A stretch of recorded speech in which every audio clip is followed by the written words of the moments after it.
সাথে সাথে একটা কথা না বললেই নয়, আজকে আমাদের যে ফাইনাল ম্যাচ হচ্ছে প্রতিটি খেলাতেই আমরা দর্শকদের জায়গা দিতে পারিনি।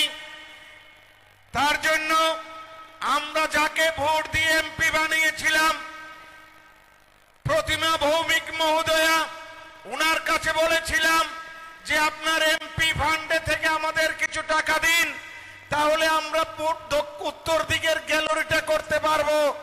উনি আমাদেরকে দেয়নি। তারপর আমরা যাকে ভোট দিয়ে পাস করেছি বিপ্লব দেব মহোদয় এমপি, তিনিও উনাকে বলেছিলাম যে আমাদের কিছু টাকা দেওয়ার জন্য দেয়নি। কিন্তু যাকে ভোট দেয়নি বন্ধু, আপনারা কেউ ভোট দেননি, কিন্তু আমি দিয়েছিলাম একটা ভোট।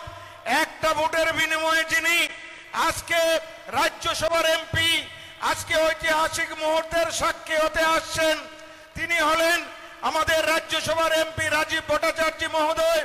ওনাকে যখন বললাম স্যার আমাদের মাঠটার মধ্যে দর্শক জায়গা দিতে পারছি না, আমাদের গ্যালারি নেই উত্তর প্রান্তে, সাথে সাথে তিনি বললেন যে আমি তোমাকে দেব। ওনার এমপি ফান্ড থেকে 50 লক্ষ টাকা আমাদেরকে দিয়েছেন ওই উত্তর দিকের গ্যালারিটা করার জন্য বন্ধু।